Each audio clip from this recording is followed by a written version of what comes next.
All right. Have the elderly please someone leak the report. Oh yeah, the report that defames Dutton by saying what a fucking piece of shit he is, I assume.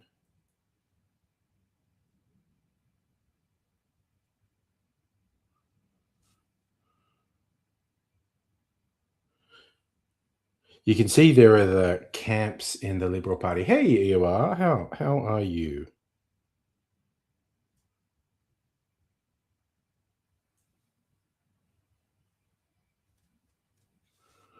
I'm trying to finish a level in my EOR in Australian politics. The Conservatives got a historically arse whipping in the last federal election, and some key people in the party have done their post-mortem and said, here's where everything went wrong. And the then Prime Minister, who is absolute fucking garbage, Peter Dutton, and it was all his fault because everyone hates him and he fucking sucks. He's gone, you can't release this report. This report defames me and my staff. And it's like, yeah, bro, besides being a whiny fucking child, saying, don't say mean things about me, you need to understand the difference between defamation and uncomfortable truths. Defamation is, negative statements that could affect your reputation or livelihood or whatever, and those statements are untrue. Your classic defense against charges of defamation is, what I said was factually true. And if the report says, we copped a pasting because Dutton's a piece of shit and no one likes him, that's just factual. You're visiting friends in Canada? Nice. Sorry, I'm just going to, this is my warm-up. Well, see who's coming in tonight. Just doing a couple of levels here. Oh, what's fucking Windows? Like, no, dude, this is backup. Get fucked, you piece of shit, Windows. Fuck you in the fucking neck. Don't like the way libel's used in the UK. EOR is very heavily, Australia is very heavily influenced by the UK. Certainly in the UK, there is no question in any reasonable person's mind. The libel laws are used by the wealthies who can pay for expensive lawyers as to attack anyone who maybe exposes their garbage, as so many of them fucking are. So, yes, I'm quite aware of the abuse of the legal system under the name of libel and slander is quite bad in the UK.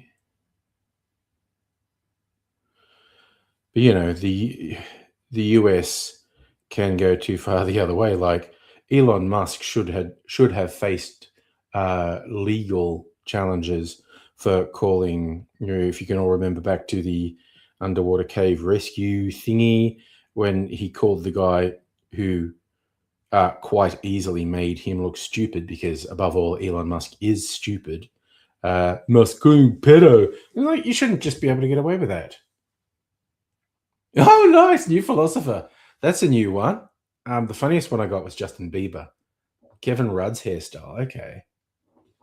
So that's a new take. Hey, you know what I'm going to do? Not make a cocktail video because I'm not really in the mood, but I'm going to do some barrel stuff. Dun, dun, dun, dun, dun, dun.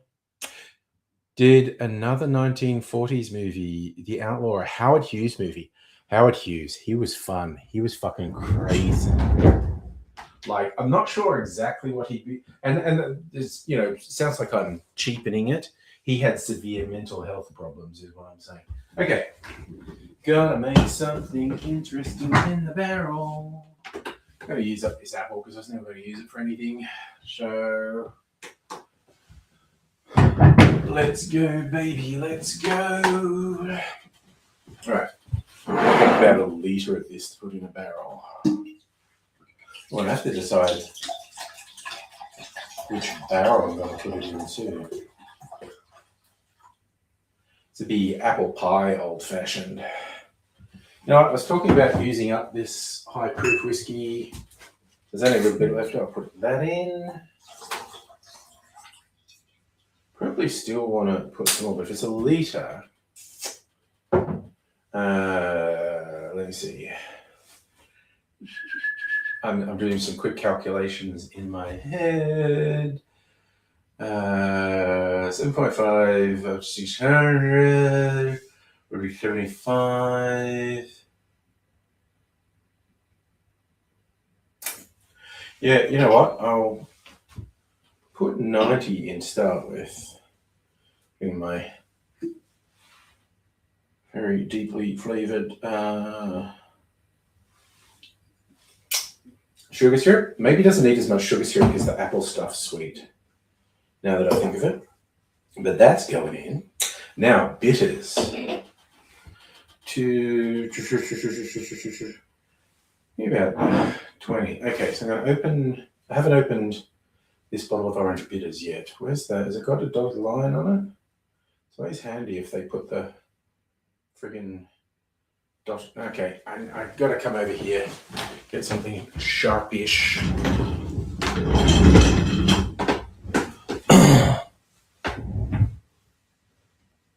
Showing off my Jane Russell assets.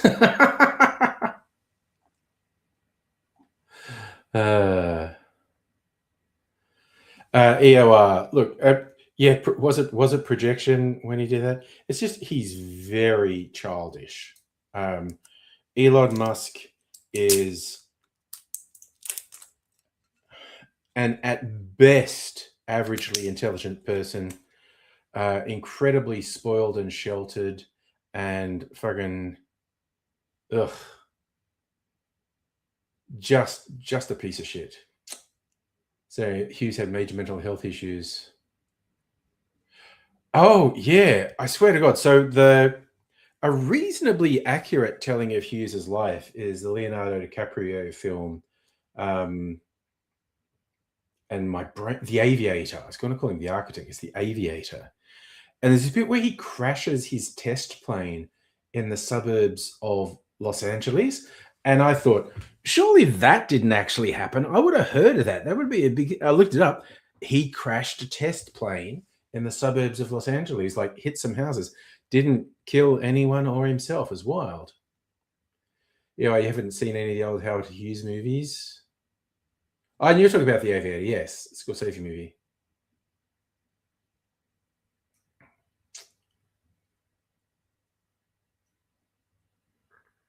Yes, Cate Blanchett is very good in that movie.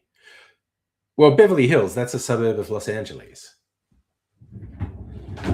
where the Beverly Hillbillies live. All right, so I think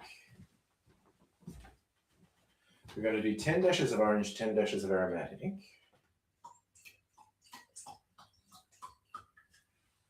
I think maybe a bit more whiskey needs to go in here. Just have to decide which one. There's 1, 2, 3, 4, 5, 6, 7, 8, 9, 10. And I'm going to, for funsies, a bit of chocolate bitters.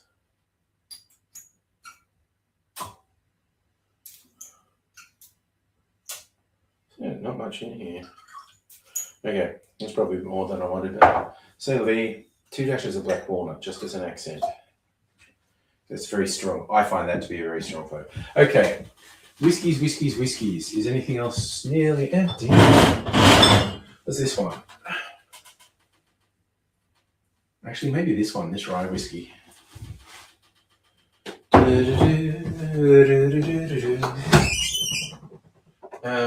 So which whiskey gets to go on the shelf? If I just free the space on the shelf, what whiskies are in here? Not that one. I could put the honeycomb back out there, maybe. Rye whiskey. Wait, what's that one? No, that's that one. Okay. There's actually that many whiskies hiding in here. Which one? Maybe just the Starwood Honeycomb. It's a nice bottle. Wait, what's that one? That's gin.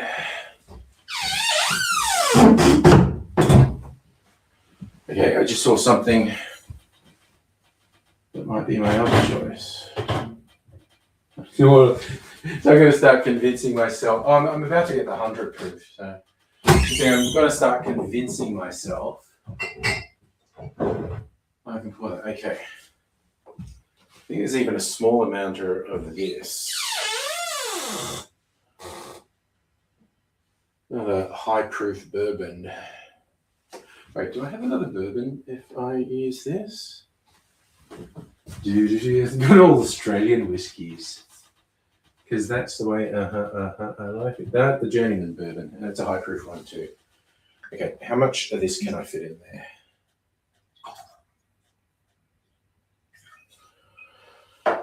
All right, I got to taste this little concoction. How's that tasting?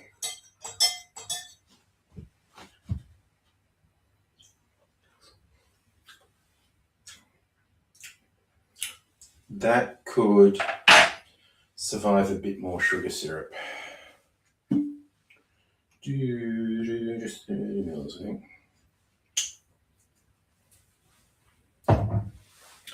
Let's try that. Maybe it needs a bit more aromatic bitters, actually. Got to give it a little bit of a stir.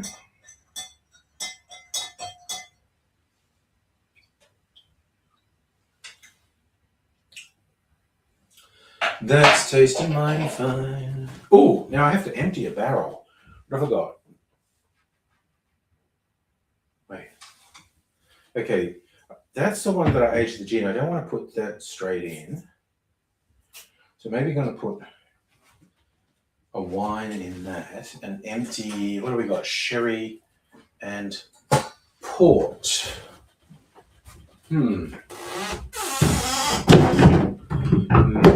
Maybe go in here. What's in these bottles? The port's empty. The sherry's empty. Because they've got the else. You know what? Maybe I should stop fucking around and just pour it in the empty barrel.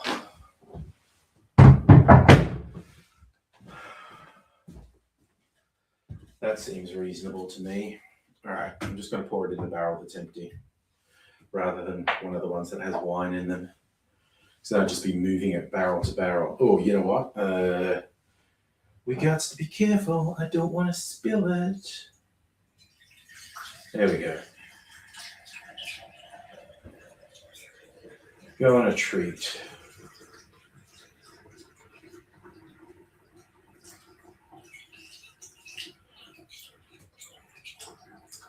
This is a very light old-fashioned, so I think I am going to pour the rest of this bourbon in here.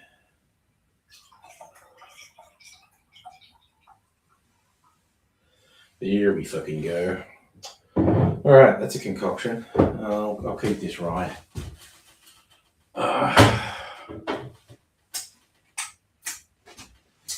Okay, so where is the bung for the bung hole? There we go. And we just look at this fun bottle. It's got embossing. I think I'm going to have to keep this. I'm ending up with a real excess of bottles because I'm been keeping interesting shaped bottles, and I just have so many of them. But this has got some nice embossing on it. It's a fun shape. It's okay to hold to pour. So I think I will keep this. Where did I put the stopper? It's over here. Now I've got to do a label for the old-fashioned with the date, so I remember. Oh wait, I think this needs batteries.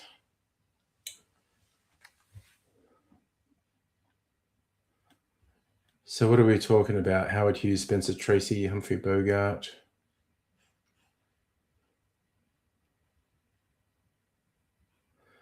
I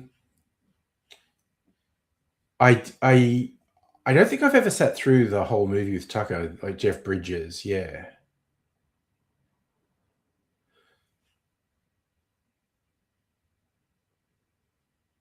And so George Lucas produced Tucker because he's really into cars. Oh yeah, no, and he spent a fortune on the development of some of the cars, and they were just unworkable. In the couple of movies, a secret meeting between Bridges as Tucker and Dean Stockwell as Howard Hughes. Dean Stockwell would make a good Howard Hughes. Do I have any batteries here? Because I'm sure the batteries have gone in this. I might excuse myself for a minute to get some batteries because I want to put a label on that barrel before I forget what it is. So 4 AA's coming up. Put these in the battery disposal box because you don't put batteries in the bin, kids. That's a bad thing to do. These should not go to landfill. Right. This will only take a minute or so for me to get these replaced.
Okay, I am back with fresh batteries. Okay. Oh, I still haven't seen Megalopolis. Coppola's Folly.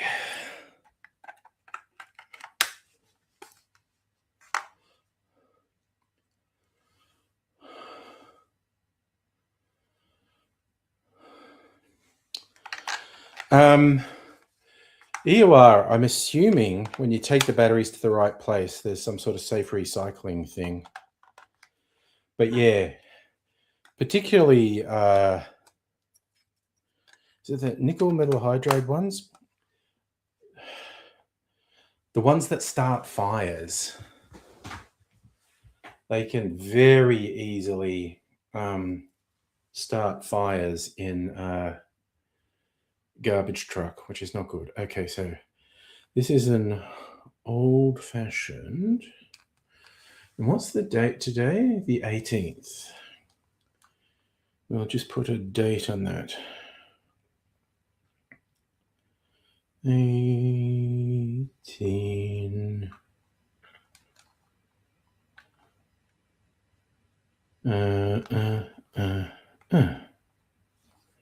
Print. Oh yeah, I knew what you meant. I knew you meant Megalopolis.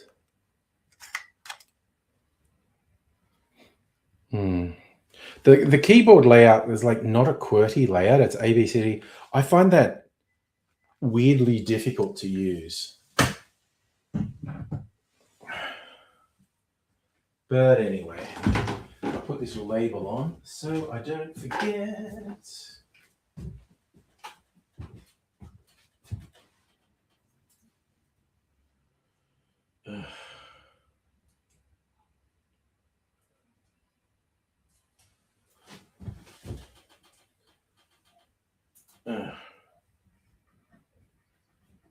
want to leave that for, I don't know, at least 2 weeks. Maybe taste it party night 2 weeks. But anyway, speaking about things from a barrel, my old fashioned. The snake one again. Just double checking. Infinity rum. Oh, there's a bottle of whiskey there. Infinity whiskey, my barrel rye.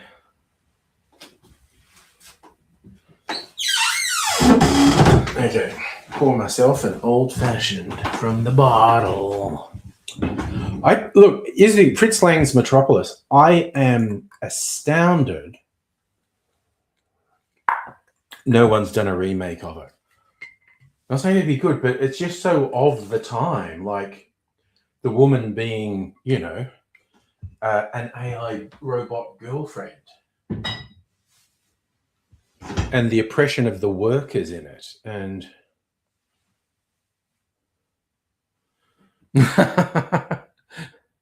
Adam Driver does a Morpheus impression in front of Lawrence Fishburne.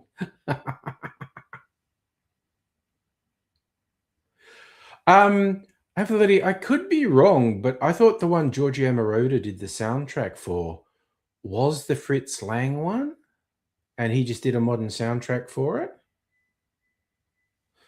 Nice. Oh, well, I haven't seen Megalopolis, so don't go throwing... That's not a spoiler. I'm not upset at that. But don't go throwing around spoilers because I haven't seen it.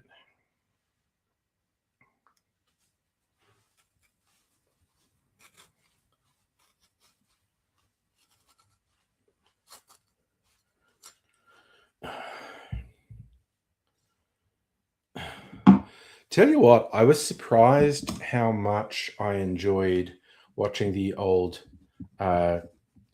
Humphrey Bogart movie, The Big Sleep.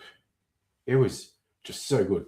Like, I wanted to watch it because I saw a single clip of it on social media. It's this one scene where he's in a bookshop. And I was like, damn, this is really good. Now I want to watch the movie. And was not disappointed. The movie was really good. Ooh, tummy making weird gurgling noises. What's all that about? Anyone's guess, really.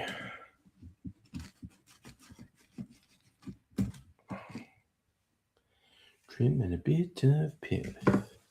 Squeezing some orange oils. You think the bookshop scene was better than... I think it's probably the best scene in the movie. There was the very funny thing with Bogey and Bacall. The original Big Sleep, like 1946. I know there was a Robert Mitchum one in like the 80s or something. I'm in no rush to watch that. There was a very funny scene, and it's funny to see Bogart doing comedy, and he has a lot of funny lines in the movie, actually. But he's with Bacall, and there's a whole thing about I forget which one of them threatens to call the police, and so they call, but ends up, and you know, talking to the police about what's happening would be a bad idea, and they, after like calling the bluff and doing a dare of I'll call the police about what's happening, and they've got the police on the phone, and then it just turns into a prank call with the cops. It's so fucking funny. And the dialogue just snaps in this movie. It's incredible. I had no idea. I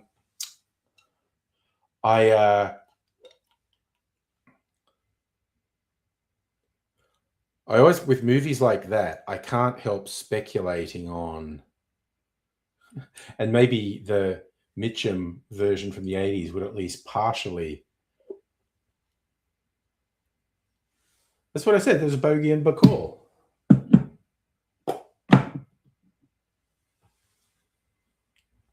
No. There's the scene I'm talking about. It was Bogey and Bacall as one of their flirting scenes. And the two of them just turn it into an extended prank call with the cops. It's really funny and really unexpected. And Bogey just has a surprising number of throwaway funny lines. He At one point, there's a family with two daughters, and the younger one's real trouble, and she keeps calling him cute. And he asks her about this other guy, and she goes, "He's not as cute as me." And he goes, "No one is." It's just like he just tosses it away because the one word no sane person would use about Bogart is cute.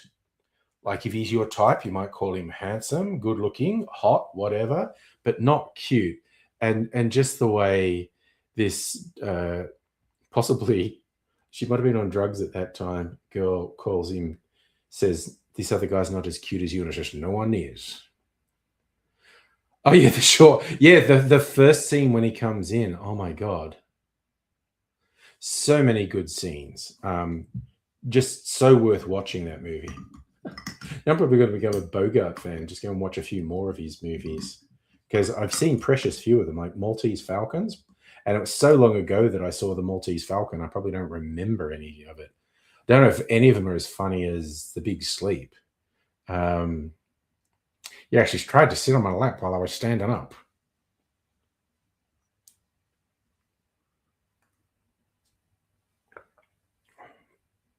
I did. I saw you go nuts and add like 10 Bogart films. And I was like, okay, future challenge. I think maybe next I want to rewatch Maltese Falcon because it's so long since I watched it. And, you know, everyone calls it a classic of the genre.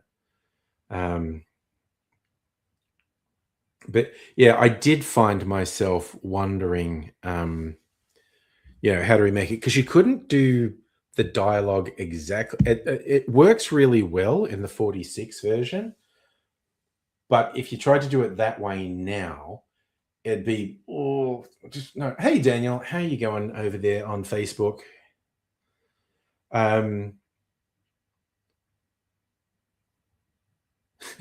It was like, you're not very tall, are you? And he goes, oh, I try to be. And they throw the funny lines away. They don't lean on them. They don't overdo them. They just toss out these one-liners. It's so good. You know, and in the novel, there's way more explicit with drugs. Yeah. Jared Leto brought the proto-CIA home as his own. Oh, dear. Daniel, what was interesting, though, I mean, the one I'm calling out, that cracked me up. Dutton saying, you can't release a report saying I'm a fucking loser and everyone hates me. That's defaming me. You can't release a report saying all my staff are a pack of Nazi fucks. Because they are.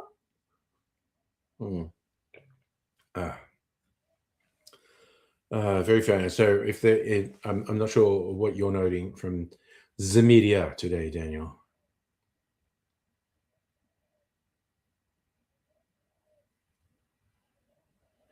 Yeah, Howard Hawks just being very things.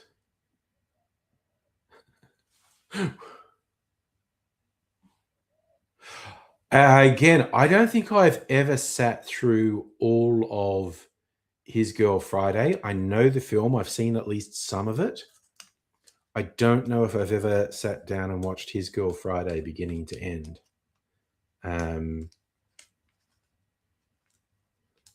Yeah, it sounds like you're a real Bogart fan. Do you like the classics, EOR? I've been trying to boost my film education. Nice. So lots of funny lines in His Girls Friday. Well, good. That's on the list then, I guess. Bringing Up Baby, another one. I'm sure I've seen at least parts of Bringing Up Baby, but probably a really long time ago, so I can't remember.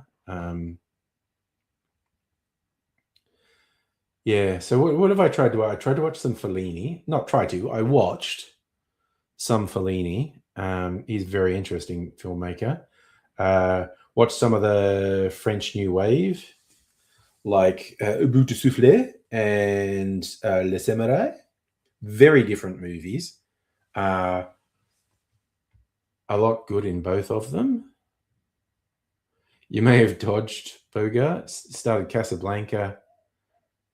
Watching Alone. 8.5 was the one I watched. It was fascinating because I literally, you know, Googled what Fellini should you watch first, and 8.5 kept coming up.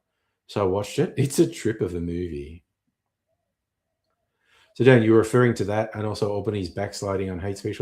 I didn't see that. Well, from what I was reading, with both the coalition and the Greens were going to vote against the ALP proposals, there was no choice but to go back. Hopefully, so 8.5 is your first Fellini. Yeah, I mean, very well done, and I'm sure there's a million references that were current when it was made that I wasn't getting. But the dreamlike nature of it as well, I did really like it. It was and because it was, the director was having a breakdown and had to go to, a sanatorium to relax, which is maybe why everything was a bit disjointed and dreamlike. But yeah. Yes, here you are. Breathless is the first GTA movie.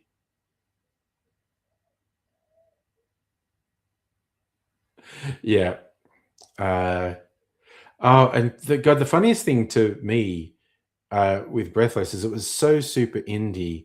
Like they were shooting on the streets with like no permits, so it's just the people on the street. So you get all these shots where it's leading the two characters who are talking, and all the pedestrians, as they go past, they turn around and look straight down the camera because they're just going, "Fuck is going on here?" I found that really funny. Saying Terminator didn't have permits. If you look it up, you'll find just an astonishing number of films around the world were made just on the street with no permits. They're just doing it guerrilla style. Get in there, get the shot, get out. It's weirdly widespread.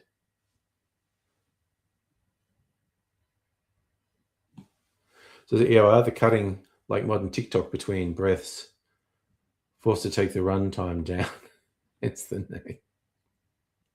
Okay, that's a way of looking at it that I hadn't considered. Because yeah, a lot of the shooting and editing style was very groundbreaking for the day.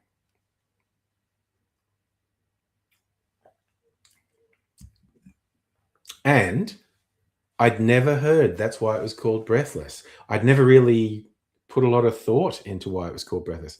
I've always been confused as how the fuck does Abus de Soufflet translate to breathless? But apparently it does. Thank you, Daniel. This is honestly, this is one of the subtle ones. Bowling shirt style. Just a little icon up here. And of course, I'll get mildly miffed because they're doing iconography, and the two most obvious like icons for cocktails are the martini glass and the cocktail shaker. But unlike what Ian Fleming said, cocktail martini should not be shaken, it should be stirred.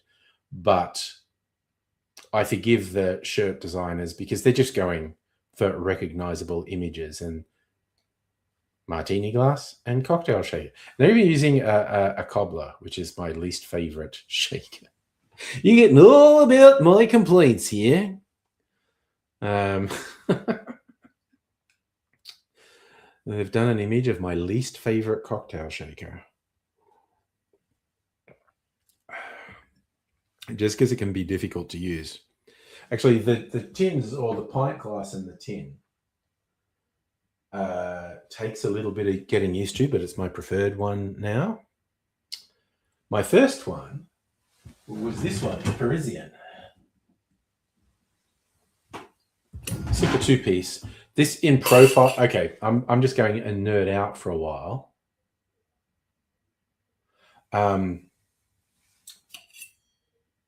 This in profile looks like that one, but to me, the difference is the cobbler has a little screw-off top, and there's a bit of a filter or a sieve in the top, and you pour it like that. But that always, just with a cold, it gets stuck, and it's just clunky. This one just comes apart. But this was my first cocktail shaker. But as anyone who's seen the cocktail videos will know, I use the two half ones. Where's my 2 tin one? Oh yeah, this is from the cocktail kit I got. I subscribed to it. Came with a bunch of accoutrements, 2 anodized black tins, they're quite good. I just don't use this when making videos because I like the visual, doing the slow-mo of pouring the ingredients into a glass so you can see it. So you won't see that if I use these, even though they're quite good shaking tins. So sometimes I go for practicality and sometimes I go for looks. Looks like a sarcophagus. Nice.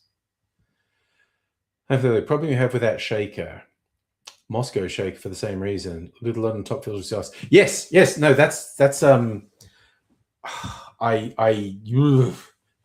thing on the top gets stuck all the time. So yeah, that is. I think I have heard that called a Moscow shaker as well, but it's more commonly called a cobbler. And yeah, the top screw thing, it's the cold of the thing. It contracts and it gets stuck and it's fucking annoying. Yeah, I got spherical ice balls. Worked awesomely. Ice spheres are cool. You know, the way I make my clear ice with insulated coffee cups, I can make clear ice balls because I have an ice ball mold. And one of the insulated coffee cups is big enough for it to go in.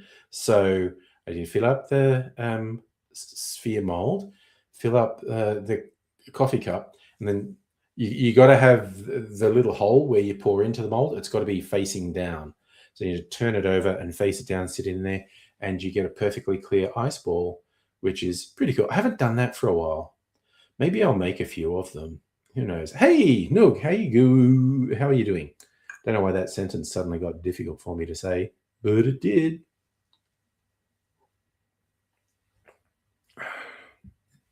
Again, yum.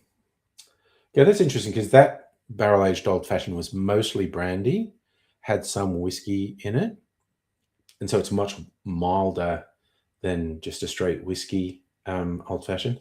And that one that I just poured is mostly my homemade Applejack, and then I put some high-proof whiskey in it. It's probably going to taste quite light. So you got a huge fishbowl custom weed hash base. I'm not exactly sure what we're talking about there.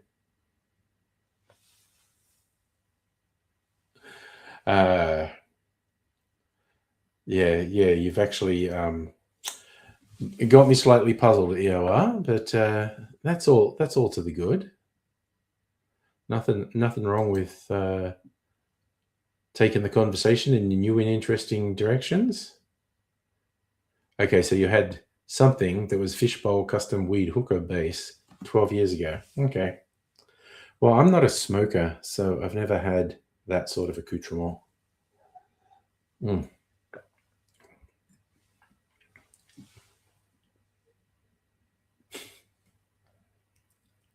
feel like I still have to. I know I was thinking of flashbacks and hookah bases when I did it on stream once. Went on the friggin' Internet Archive, finding scans of gentlemen's magazines from the 80s, 70s and 80s, Penthouse in particular, and they had a lot of cocktail recipes and I wanted to try them. Some of them were pretty standard, some of them were a little wild, but also the magazine, particularly in the 70s, is full of ads for cocaine accoutrements. It's fucking wild. They were just advertising, oh, dude, you store your coke in this. Oh, here's some scales for your coke. Here's a little spoon for your coke. So, wow, you're just like advertising. There was so much cocaine going mainstream. They weren't selling cocaine. They were just selling the cocaine accoutrements. Ice balls, baseball-sized ice balls. That sounds pretty impressive, actually. You use the Internet Archives for 90s game ads. It's got almost everything on the Internet Archive. It's amazing. You've never seen it? Okay, you go Internet Archives. Look, actually, shits and gigs. I'll bring it up now. Internet Archive. Penthouse 1970s. Here we go. Internet Archive, October 1978. Yes, I understand this has some inappropriate material. This, oh God. Also, Bob Guccione, who made Penthouse, was really into the future, like science fiction, science fact. Vape tools for smoking weed. That is true. So where are we? I won't show any nudie bits. Actually, I won't just show it or anything. See, science in the future. They were fixated, was old Bob Guccione, with science fiction, science fact, speculation about science. You know what? I'm going to stop sharing that when I find something, because I feel like if I just start clicking through. Oh God, that's right. O.J. Simpson used to advertise boots. An ad for a Subaru.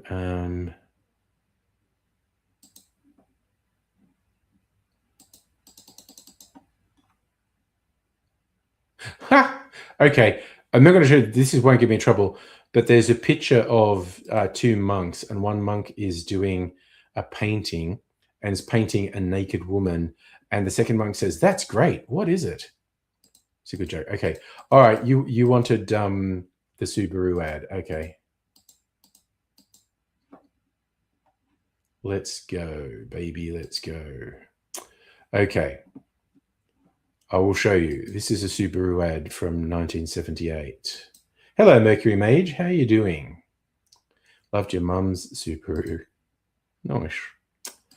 But yeah, okay, so this is an ad for a Subaru. Subaru announces the fabulous 50s. 33 miles per gallon city, 50 miles per gallon highway. Did you know of that sort of Subaru? And then I think Cool. I thought that was an aimed at women's cigarette, actually. I don't know, but yes. So that's what a inexpensive and built to stay that way. So yeah, okay, that's a Subaru ad from 1978. Mercenary Mage, alcohol is humanity's best friend. Can I abandon a friend? Well, oh,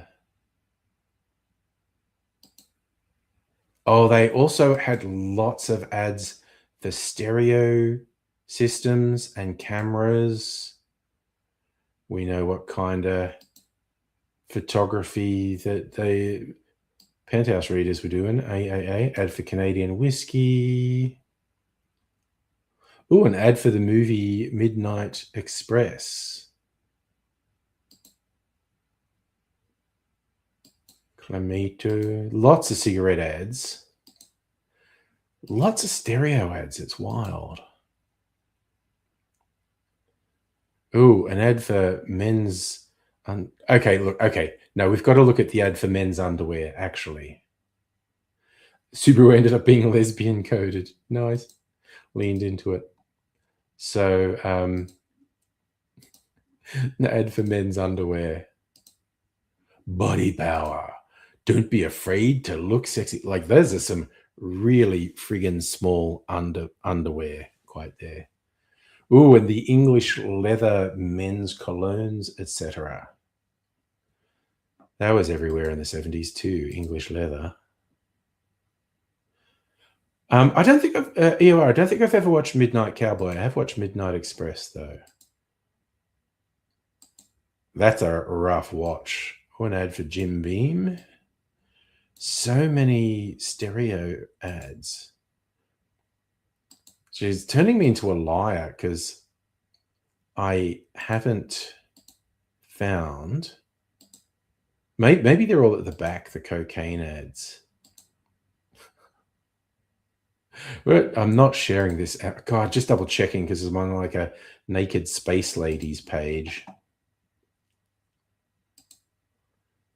And I do not want to get shit canned. Oh, that's right. And there's ad for Omni, which was the science magazine that Bob Guccione started.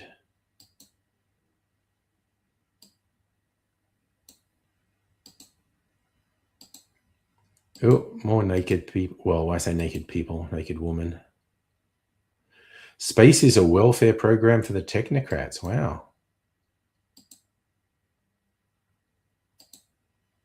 Oh, okay. Look, you got to look at this fashion spread. Where are we? Hopefully, like Midnight Express more than Midnight Cowboy. It was a good movie. Okay, this is what we'll all be wearing in the future, the far-flung future of 2020. I expect.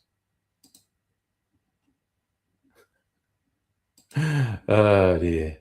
Oh, Metaxa, which is Mexican brandy, I think, or Greek brandy, maybe. Yeah, that's what they thought we'd all be wearing, and the only ones who wore it were freaking Daft Punk. So they're predicting Daft Punk there.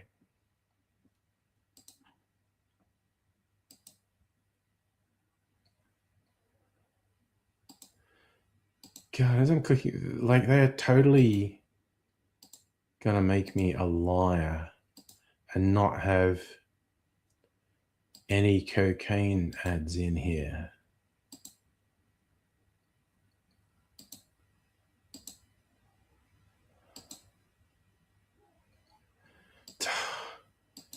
Damn you for making me a liar. I'm not through it yet.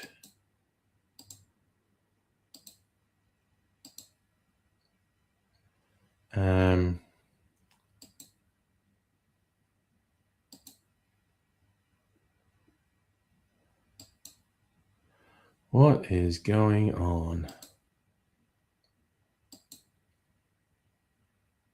Ooh. It's an anti-acne ad for young women, which I find quite interesting.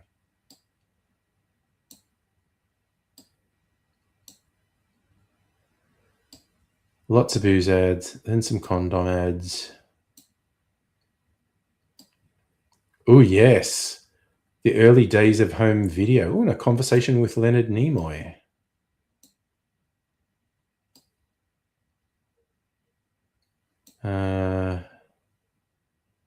You can really get girls through hypnotism. Oh my God, that's so tacky. More condom ads, how to pick up girls.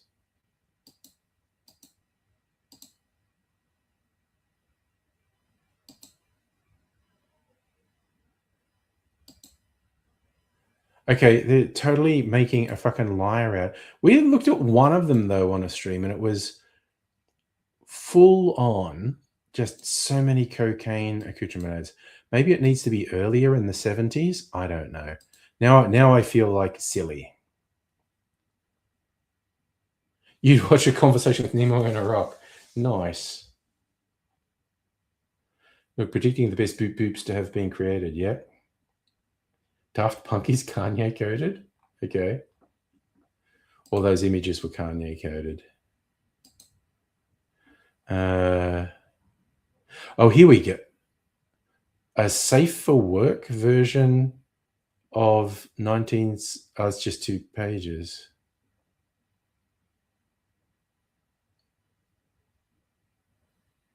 '82.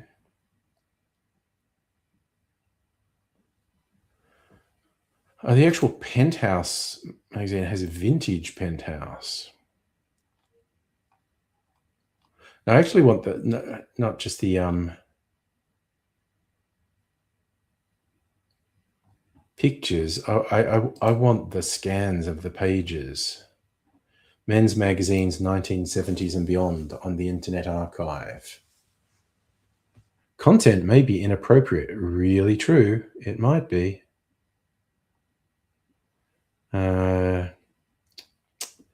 Penthouse letters. No, I don't want that.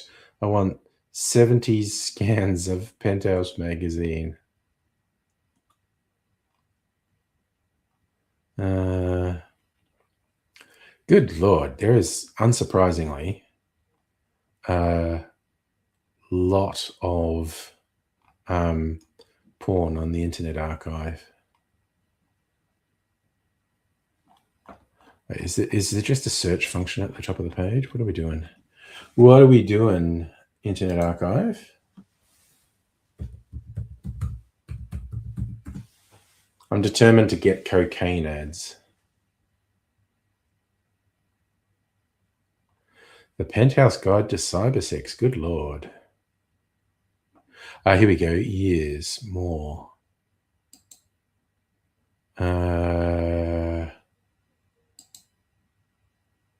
Okay, let's go 1975. Penthouse UK. There you go. Mayfair.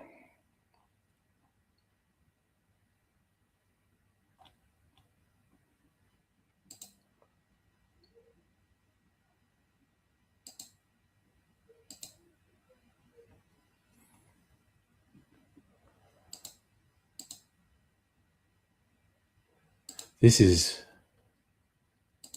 again, I don't know if the English one would have all the cocaine ads that the American one had. Just lots of cigarette and booze ads. So many cigarette and booze ads.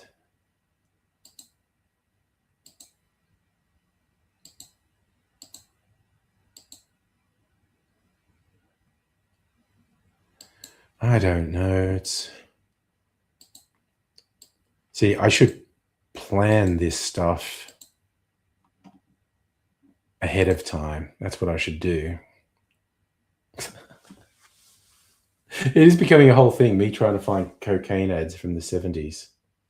Yeah, you went down that magazine rabbit hole because the maker of a PlayStation ad for Micro Machines put the reflection in the window of a car plate eaters. Hutton and Dutton. As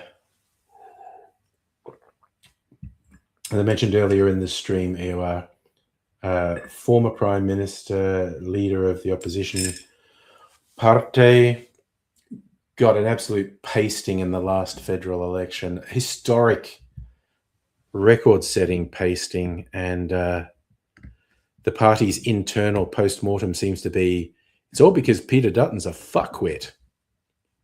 And they're like, don't say bad things about me. Oh, what did we put on the Discord?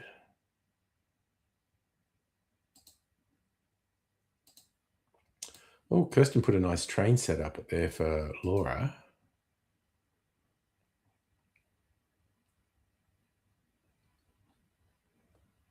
Oh, there you go. Oh, God. Okay. Charlie has put a bunch of the drug ads on the Discord. No, Justin, I had already seen the story. I was going through the ABC website. It was very funny. But yes, these are the sorts of ads I was talking about. Although the first one's just O.J. Simpson. O.J. Simpson did heaps of these ads for Boots, and I'm not even sure why the whole thing was O.J. Dingo. The Hooter, though, actual size, 2.25 inches. So, I think that's just jewelry. I don't know. The Blue Lady, we won't zoom in on that. Gosh, something to open your sinuses? Or something to protect your nose if you're doing too much cocaine? Look at this. Is your grass and coke worn out from traveling? They got great travel cases for your drugs. Snowblow adds life. What is this? Cool, refreshing, sanitary. A nose doucher. Civilized alternative to wet fingers. So this is literally cleaning your nose out after you've done cocaine. Snow, not slush. Oh yeah, again, drug containers. Jesus. Gold rush. Oh yeah, and this is drug related. Oh no, like little. Yeah, this is drug related jewelry.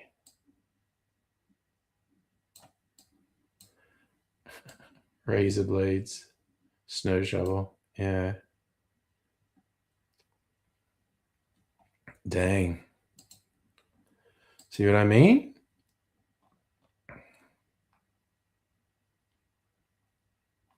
Oh god, you just posted a whole bunch more.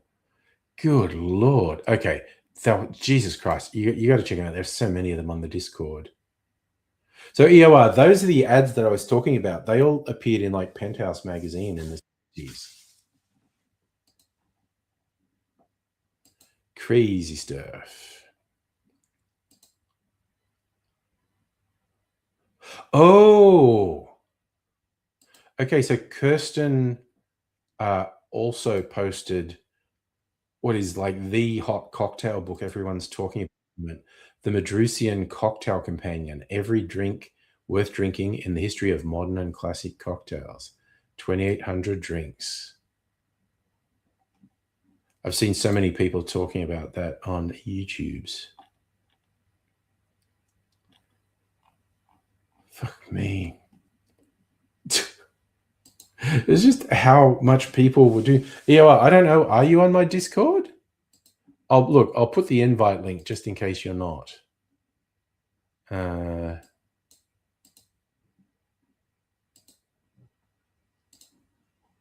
So this is the invite link for the Discord. Ads are from 1970s Playboy and Hustler and other men's magazines. There you go. Crazy stuff. It's just how many people were doing cocaine back in the day.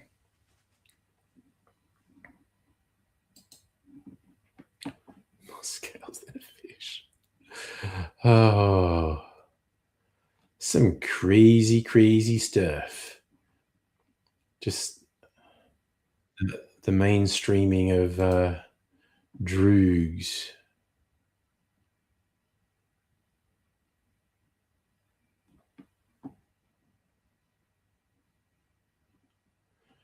Justin posted an article from The Guardian about an 11-year-old saying he shot his father to death for having his Nintendo Switch taken away. Well, that's what you get for having guns in the fucking house. But I do actually want to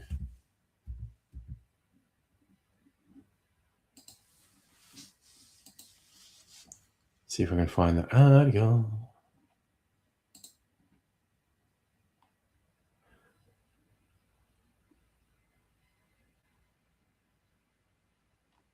Ugh.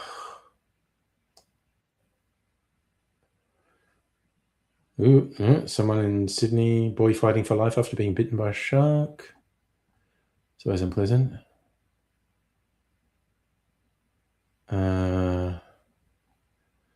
Avalanches in the Alps. What are we doing? Why are onions turning up on Brighton Beach? That's a funny line. Say a container went overboard somewhere on a ship.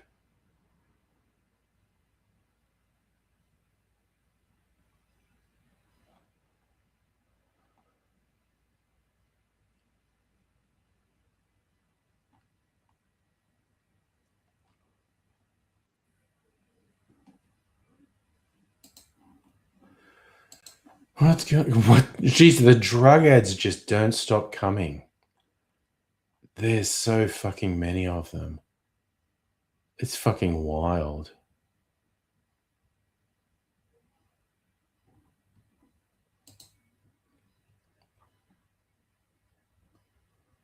Anyway, you've been on Adderall for 16 years. You probably don't want to do cocaine if you're on Adderall. Parent took video games away from you for a month after you cheated on a test and you're glad they did. Well, kids do have to have boundaries. So if that story is true about a kid shooting an 11-year-old shooting his dad, the problem wasn't the video games. There was a whole bunch of shit going on. That's the actual problem.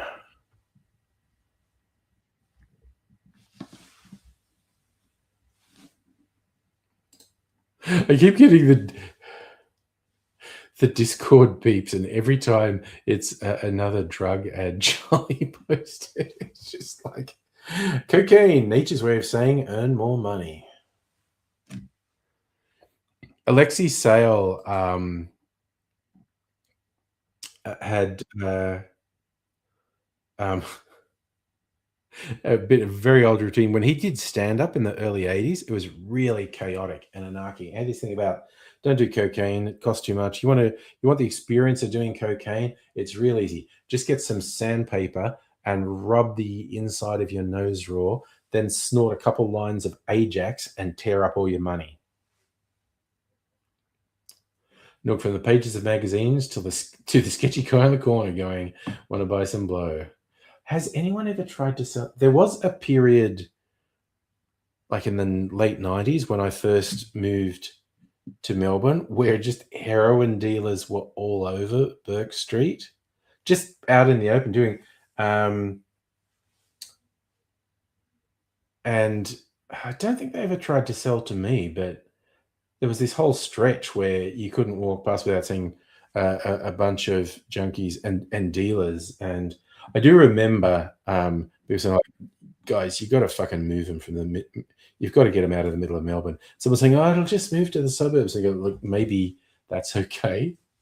But to have this stretch in the center of the city being a no-go zone because the amount of drug dealers there is just fucking wild.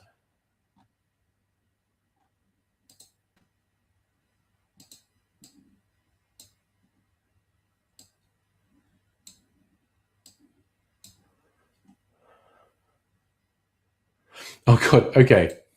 So now I feel there are so many of these Charlie's posting. I feel like I need to share even more of them. Ew, your nose is ruined from Ambien. Were you snorting Ambien? Yeah, do it on the Discord. Put whatever wacky game ad you want. Yeah, that was the one I was going to share. Charlie is like, okay. What are we doing? This is really bizarre. And I love how bizarre it is. So, this one. So, gold. Oh dear.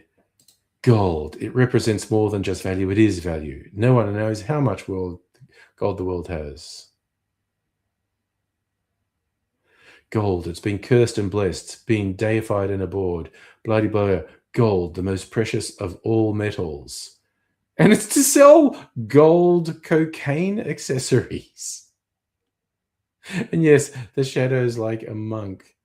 And it's gold cocaine accessories. So all this ranting about gold, and it's not to sell gold, it's to sell gold cocaine accessories. I mean, holy shit, look at these things. That's the cocaine hammer. Absolutely. Okay, metal straw for snorting cocaine. From the makers of the world's finest snow products. No spill straw. Spring-loaded straw that does it all. Wait, is it spring-loaded? Does it just fucking fire it up your nose? I think it is. They're going like, put it into your container and wow, that's freaking wild. That's a Coke spoon made out of jade. There's all this stuff made out of gold. Solid gold bottle. Jesus. Cocaine in wood. I feel like this is, ivory. I think this is jewelry rather than usable stuff. Ivory cocaine accoutrements. Doobie, you'll never forget your keys again. A wallet specifically designed to hold joints. Jesus. And it's even got their little clamp to hold your joint. More scales than a fish. The shoveler. Snow shovel. Fluff your stuff with snow mill. Neatly screened snow with no waste. I love how they have to call it snow, not cocaine. Crush crystals. Sift. I was like a mortar and pestle for cocaine. Jesus. The magic flute.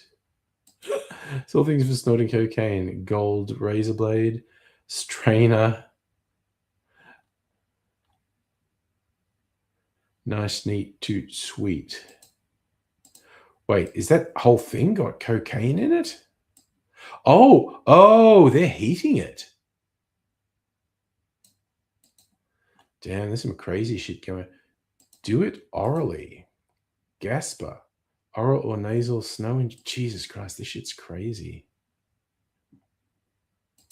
Well, that's a little bit of history there. Drugs are a hell of a drug, yes. It's just, my God. Wait, which one was the hot box?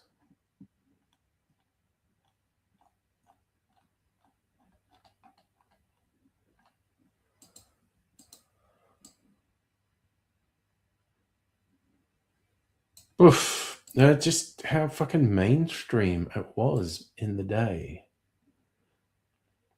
Science laboratory for your den. Oh, the box. Sorry. Yeah. The wooden box. Yeah. Okay. No. Yeah. Yeah, the ad said cocaine in wood. And I was like, okay, sure. Anyway, your dad told you about some guys in the 70s faking disability to ski in Jackson Hole, being paid to rob people by skiing, and your dad noped out. Well, people do crazy shit. That's all I'm going to say. People are crazy. Do, do, do, do, do, do, do, do, do. People are strange, is what I was singing there. Because they are. Drink some water. Oh, I do love ice cold drinks, and melted ice makes for the iciest cold water. An automatic electric cocaine test. Okay, you know what? I didn't read that one in detail. I need to bring it up. Where is it? Cocaine in wood. Where did that one go? Okay. This one we have to look at. Hey, Dontron, how you doing? Yeah, I've been fine. I hope you've been fine too. We are exploring cocaine ads in magazines from the 70s. Just for something different. Charlie's put 1 million of these ads on the Discord. So this one, let's go. Cocaine in wood. I thought it was just a wooden thing. So you got the problem. Hasn't been a stash can on the market designed specifically to enhance and prolong the quality of your buy. Glass, plastic, and metal react rapidly to temperature changes, trap condensation inside. To you, this means toots down the drain because heat, light, and most of all moisture reduce Coke's effectiveness. There you go. They actually just said Coke. There you go. We have a solution, airtight wooden drying chamber that creates and maintains a natural climate for ready-to-use cocaine. I'm sure this actually wasn't effective. They're just talking shit.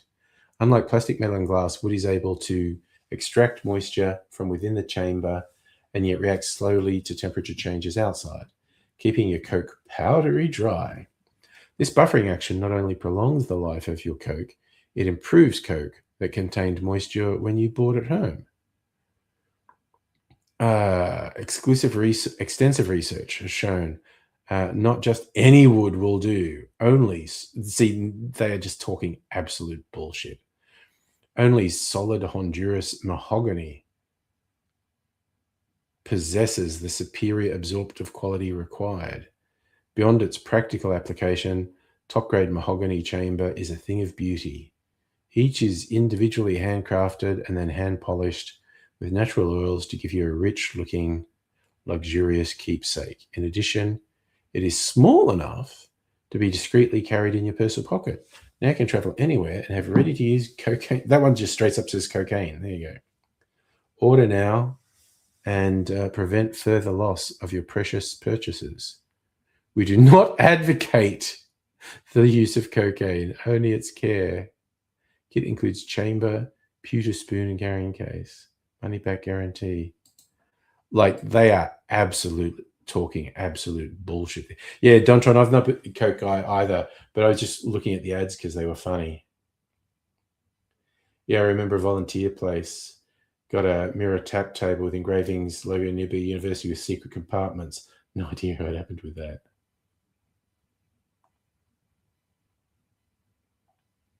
Oh yes, Dontron. Charlie already posted that on the Discord. The snooter. Yeah, no, they were so heavily into the blow in the 70s. It's fucking absolute fucking wild.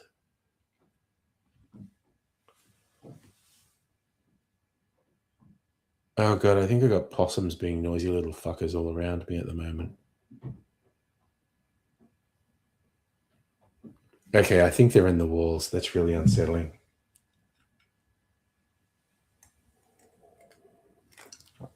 Ugh. $35 in the 70s was a lot of money, yeah.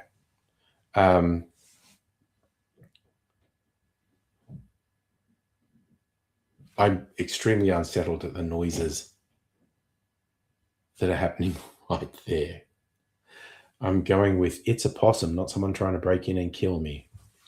Okay, you know I never got into cocaine? Okay. Speculatively, a hypothetical story. I'll blame it all on AZ because he can't defend himself, and he wouldn't, because it's true. He's going like, oh, you're using cocaine? And I was like, well, I'm working, dude. You're not. You don't have a big night, and you can get it because I can get it. And I was like, okay, you know what? Just, yeah, let's go for it. And he goes, okay, so I need $700. I fucking what? He's not just that much. It's like, and we use this all in one night. And he's like, yeah. So I'm not spending $700 on one fucking night. Are you fucking insane? What the fuck are you? So what the fuck are you on? Cocaine, apparently. So I was like, no. That's just, there's no way you can have. I say this as the person with my poison of choice being alcohol. It's way cheaper to get fucked up. And I'm honestly less likely to make bad choices on alcohol as well. No, it reminded the possum. I got in the bakery, stuffed itself with pastries, discovered it had a post that said, do what you must have already won. Yeah, no, I know that picture. And it gorged itself. And it was just semi-comatose, just going, I can't move. It's just, I fucking spent the whole night eating pastry. I'm fucked. Dontron, the strays you feed occasionally climb into the trees outside the front door and skitter across. Oh, we have a bunch of them in the ceilings. When they're in the walls, very fucking ugh. Yeah, Dontron, like I said, I've never had it. And the last time I was kind of vaguely tempted to, okay, let's do a thing. And it said $700. I was like, fuck off. No. That's ridiculous. That's your first bad choice there, spending $700 for one night's worth of cocaine. Just like, fucking hell. And I can only imagine you make a series of successively worse decisions after that. So it's just like, not gonna happen. Oh yeah, EOI, the entertainment industry since the 70s has just been fucking ruled by cocaine. And they do have the money that it means nothing to them.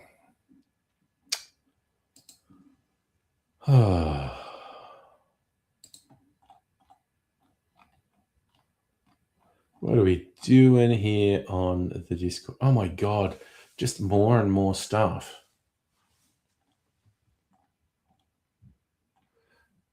Okay, so EOR's ad for the game. Let me have a look. What do we got here?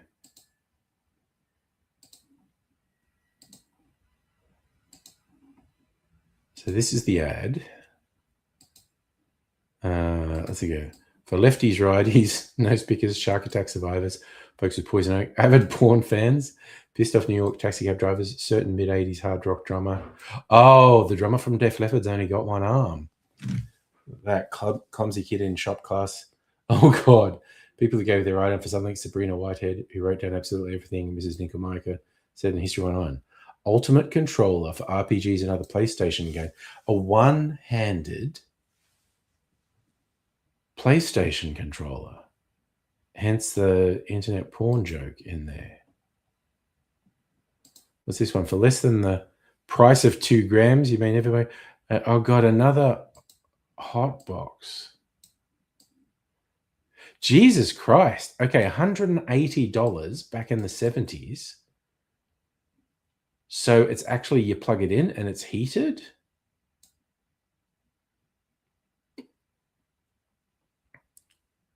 Jesus, that's crazy.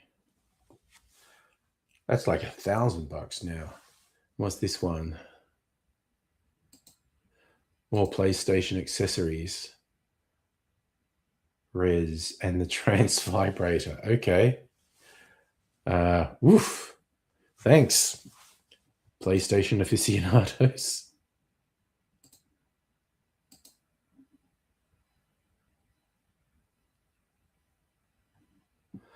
Oh, dear.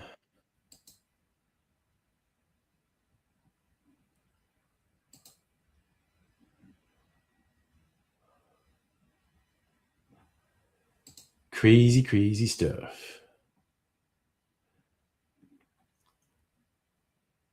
Oh, the freebase kits.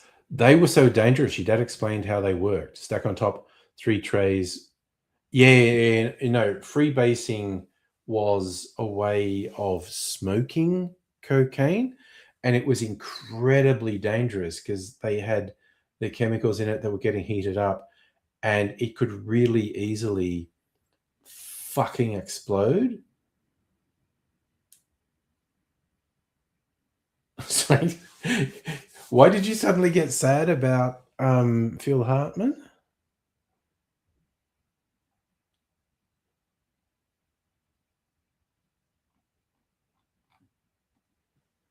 I'm not sure where Phil Hartman came into it.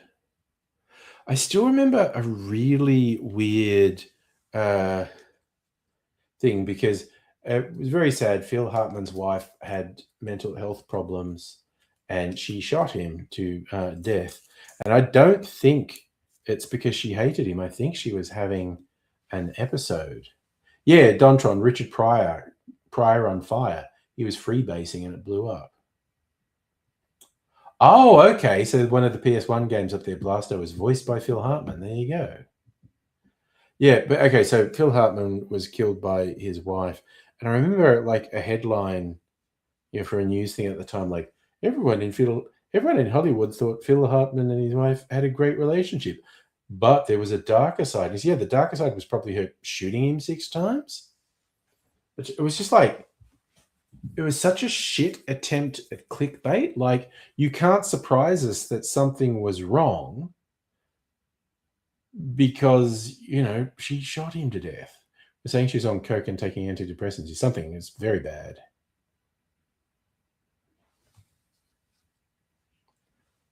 I feel like Phil Hartman did the ad for Philips Cali games. Okay.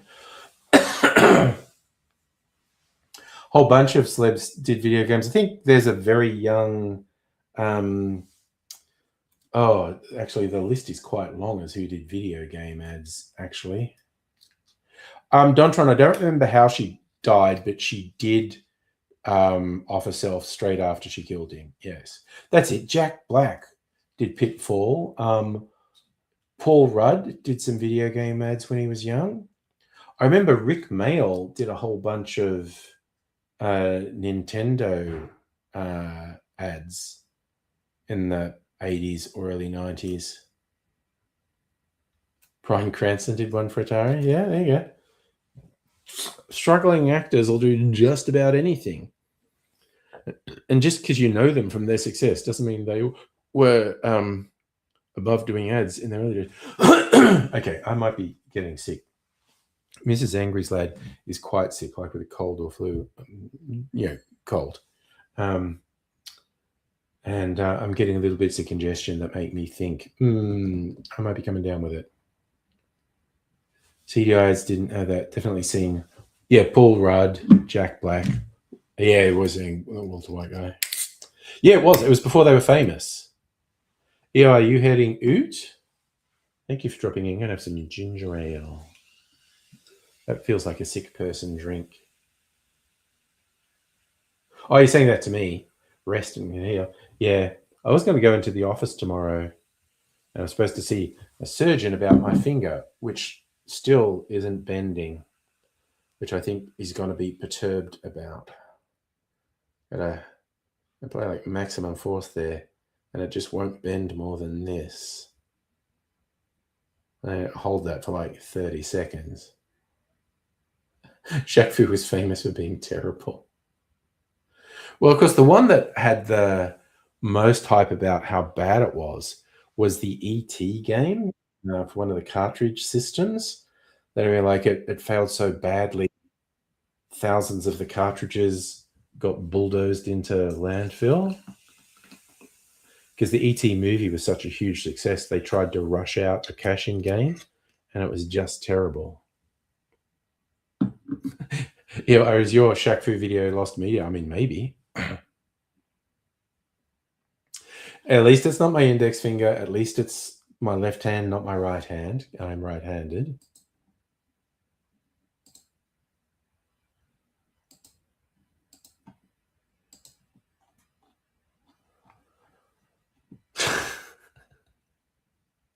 That was at the Strictly say one of the Richard Pryor live performances that was on video, very big in the 80s, where he's talking about the whole catching on fire, freebasing coke, and he's going like, oh, everyone, right at the end, he's going like, yeah, I got a lot of support from people, but you're some cruel motherfuckers too, because I remember this, like, what's this? And he strikes a match. He goes, Richard Pryor running down the street.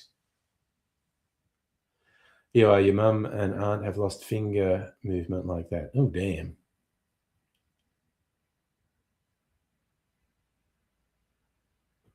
Oh, yeah, I'm definitely trying to be glass half full, Dontron. It's my little pinky, not... It would be worse if it was these two fingers. Way better that it's my left hand, not my right hand.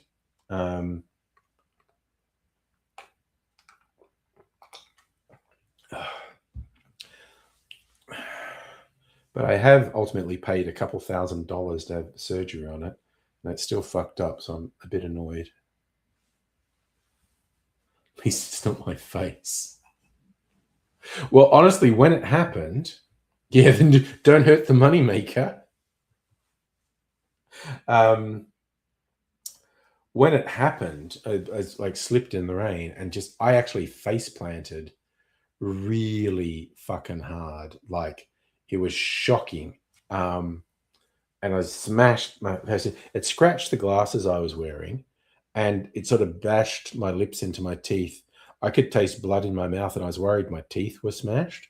I had like a little abrasion here and one on my chin, nothing bad, but I'm just going like, and I was really worried about my teeth, but it was just sort of bruising on my lip, and I was just going like, oh, and I swear it was a minute or two later, I happened to look at this hand, and the pinky was at just like the wrong angle, and I'm going, well, that's not right. But it wasn't hurting, like adrenaline, it had gone numb. And so I actually drove myself with manual transmission to an urgent care center where all they did was bandage these two fingers together. And a couple of weeks later, I went to a specialist again, and he's like, oh, that's fucked, man. We got to do surgery because it won't come good. See, Dontron, I could have waited for the public system, and the waiting list, minimum 6 months, probably over 12 months waiting, because it's not regarded as urgent surgery. and I do have some private health insurance. So it was a case of wait 6, 12 months or longer to get anything done, or going into the private system. And my private health insurance saved me a couple $1,000s. It just still cost me a couple $1,000s. So yeah, it was a whole thing. What can't you imagine doing? No, paying for surgery. Like I said, it's just I didn't want to wait, because the wait would have been very long and the finger would have deteriorated.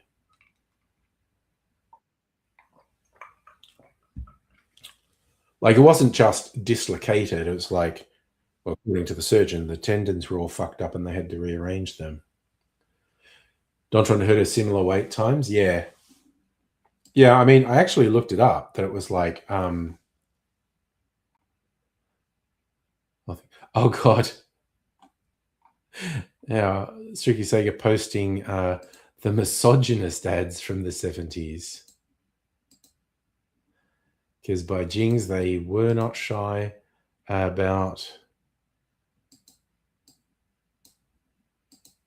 being really grossly misogynist.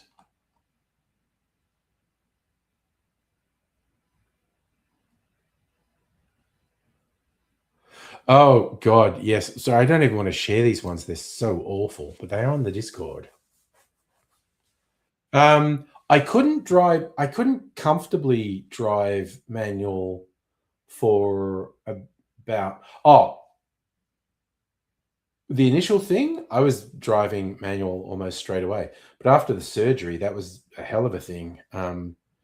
I couldn't drive my manual for a week or two. Yeah, no, but I straight after I did it, I drove a couple of kilometers in a manual car, just because I couldn't feel anything. And it was quite awkward. And certainly the first couple of weeks, I would fucking bang. Oh yeah, see, I'm left-handed, 4 on the floor sort of thing. So the gear is to my left. Yes. So with a left-hand drive, the gear stick would be on the right. But you were left-handed, so that would work for you if you'd fucked up your right hand. Or left-handed, you'd just be holding the steering wheel. Yeah. So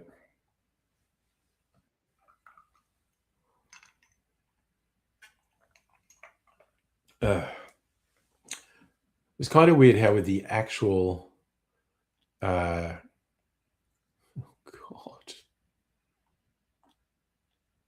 Oh, we're just really going down the rabbit hole for truly offensive 70s ads.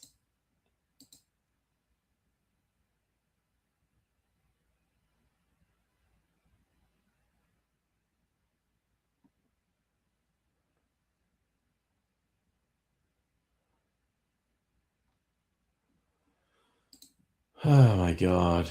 Yes, and I do like the Judge Judy gif that you closed with. Just like, no, that's just bad. That has to go away. Stop. I'm sorry. Oh, no. It's mine's not actually 4-speed, it's 6-speed. That's I grew up with they would talk about 4 on the floor. It's that mine's actually 6-speed. I think the European version of my car was called an Opel. It was marketed here by Holden when they were still here.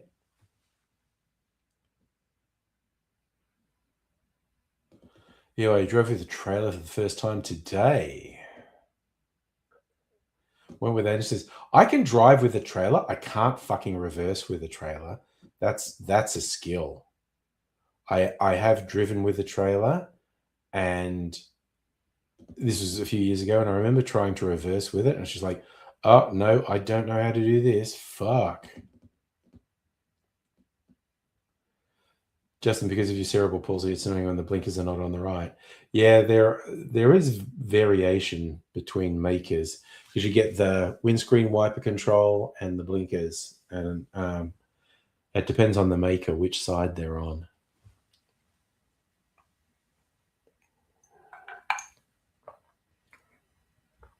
Yeah, you don't know what 4 on the floor is. Something here about from Cinerobi. Well, it was literally because, like in the 70s and earlier, a lot of the manual cars were column shift, and I would fucking struggle with a column shift. Like if I had to get in a 60s or 70s car that was manual with a column shift, I'd probably work it out, but I'd fucking struggle.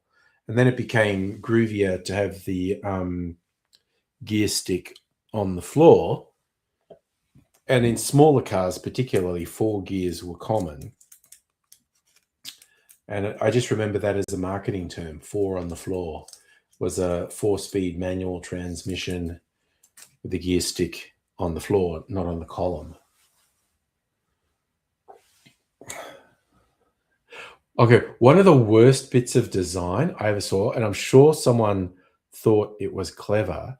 It was what was it? It was one of the Japanese cars, 70s model. It was a small one. It was automatic, but it didn't have a foot handbrake.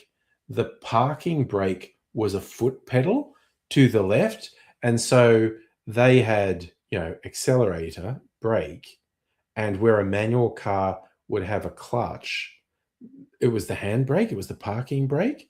And so if you absentmindedly, because you've been driving manuals and you're driving this and you're aware of this third pedal and you go to change down gears, like because you're turning or something, and you go to put your foot on the clutch, what you've done is engaged the park brake. And who's ever done that?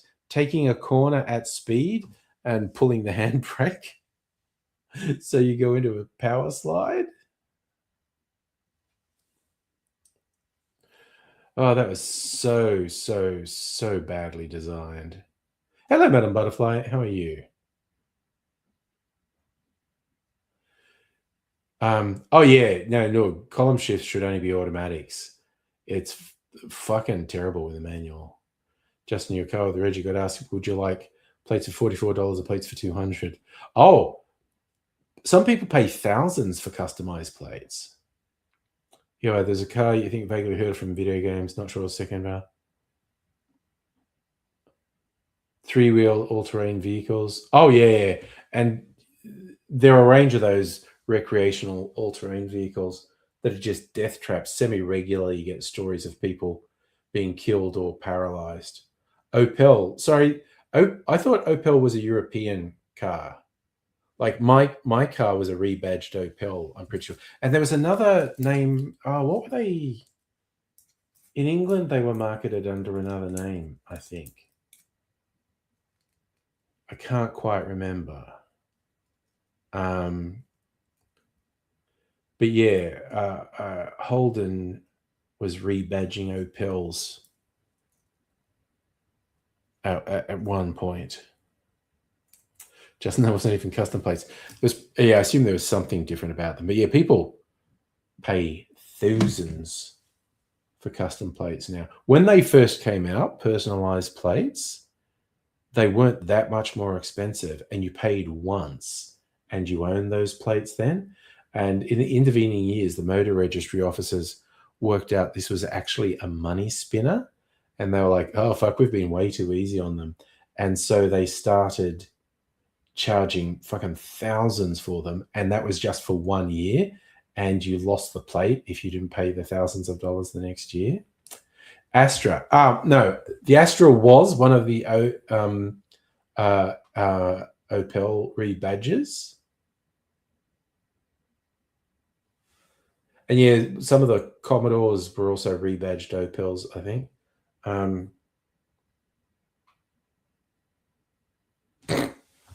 I'm forgetting the name of my car.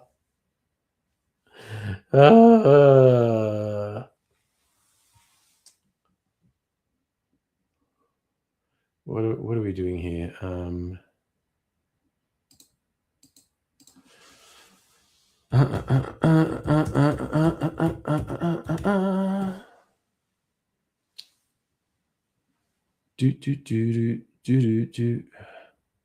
Wait, Holden hatchbacks. Astra? Wait, mine is an Astra. No, mine's a Cruise. Damn it. Mine's a sporty turbocharged Cruise. Supercharged? Turbocharged? I don't know. See, I'm not a car person. My brain just stopped working. Yeah, parents in Wyoming had plates as their initials, yeah. In Wyoming, they're finally moving away from having plates per county. Wow. I'm keeping up with the Commodore. Commodore's keeping up with you. I think you still get some people doing the special vehicle builds in Australia. Like doing really limited runs of what are essentially souped up Commodores or fucking Falcons.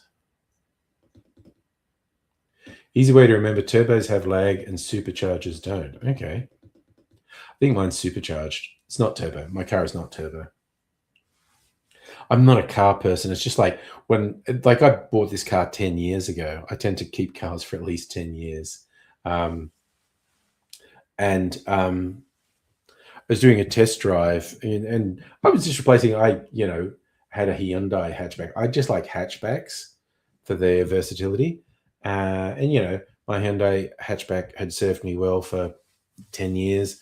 And I thought, okay, time for a replacement. And I was trying to figure out, went to a Holden dealer because they were still a thing then. And they had this Holden Cruise hatch. And so this one's supercharged. I think you really like it. We'll go out the way and try it. And I was like, okay. And it was just like, you change gears and floor it, and it's just like, boof.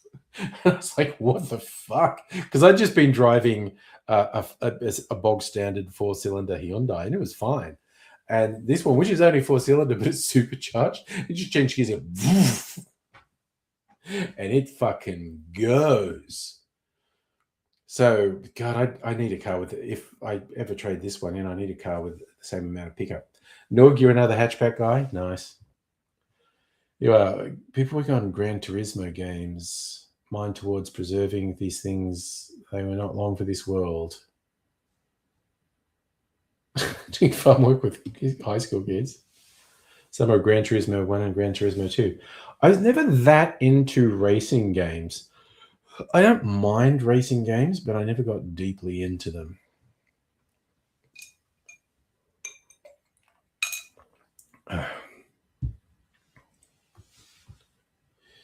It's a hell of a thing. You know what? The game I've got to get back into, I've got to play properly. And but I'm sometimes tempted to install on a thing and play it on stream. Oh dear. But maybe I'll just hold out for Grand Theft Auto 6. Who knows?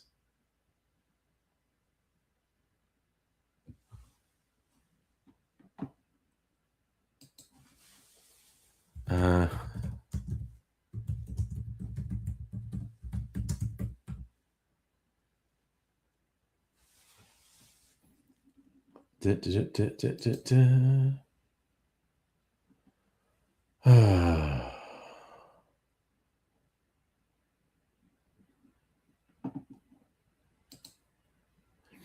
was trying to remember the crazy name for this game, Disco Elysium.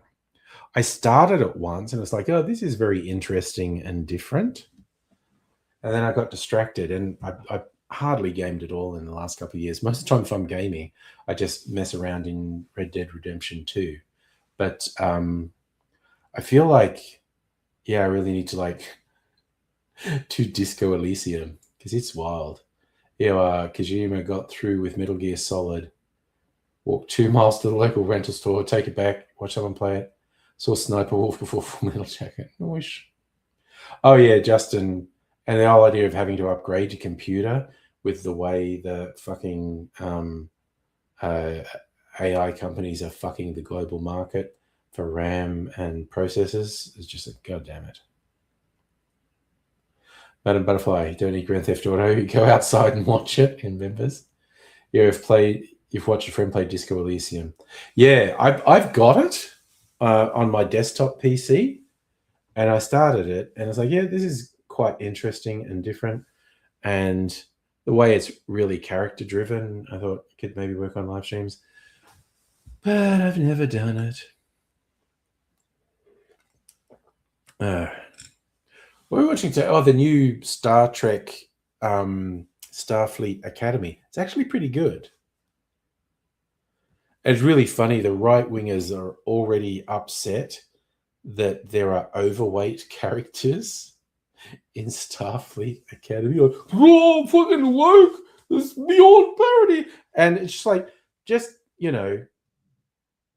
you're a moron and you actually don't realize you've just told everyone you're not a Star Trek fan and you've never been a Star Trek fan. You're just a fucking moron. Because complaining about Star Trek being woke, when that was the central premise of the original series, just the multiracial crew. Yeah, they did it. Yeah, because they dared to have a slightly overweight character in Discovery. Tilly, I think she's in Starfleet Academy too, though she hasn't appeared yet. But yeah, it's just like, and it's like they said the same thing. Oh, they made Doctor Who work. It's like, if Doctor Who had a business card, it would say social justice warrior. It's just like, it's absolutely ridiculous. And it's almost like I'm taking the bait when I go, like, they drive me up the fucking wall because they just say brain-bendingly stupid shit that shows that either A, they actually don't really care about what they're saying, or B, they have no idea how stupid they look. But anyway. Yes, if Jesus came back, the white Christian nationalists would deport him. Justin, you're almost certain the Victorian State Liberal Deputy Leader was told by his wife to resign or lose her. Yeah, well, you don't want to say that as dinner parties, do you? What's your partner do? Oh, he's the Victorian Party Leader. I hadn't heard that story, but it sounds eminently believable. And also, I empathize with the wife. Here, I haven't seen new Star Trek, but up to date on Doctor Who. Wouldn't have a business card. Liked it enough. I hope more happens. Yeah. But the whole thing is Doctor Who's central thing has always been fighting against the oppressor, protecting the oppressed. And it's like when these right-wing fuckheads go, oh, political correctness, blah, social justice, blah, it's woke. It's just like, shut the fuck up. You're a fucking moron. Either you know what you're saying is horseshit and you're just a bad faith arguing piece of shit, or you are so phenomenally stupid you actually don't know how stupid what you're saying is. So when you're left with your alternatives, is this person an evil, lying, bad faith arguing sack of shit, or are they a complete fucking moron? You got to ask yourself, why would you engage? Because those are the only two possibilities. An evil scumfuck liar or an absolute fucking moron. You are not going to get anywhere engaging with either of those people. Oh, I bet that's Mrs. Angry going to bed.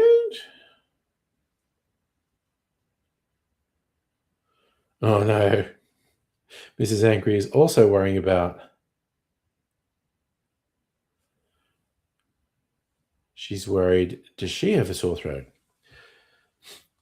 Yeah, well, when I wake up, if it feels like I do, I shan't be going to this. I shan't be going to see my surgeon because no one wants a fucking sick person to come into you.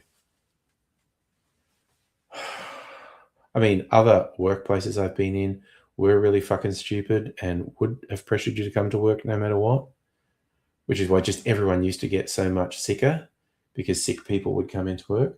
I get super fucking pissed off at sick people being in the office these days. It's like, fuck off. No one is going to pressure you to come in if you're sick, and you come in when you're sick and just making everyone else sick. Fuck you, you fucking idiot. What are you doing?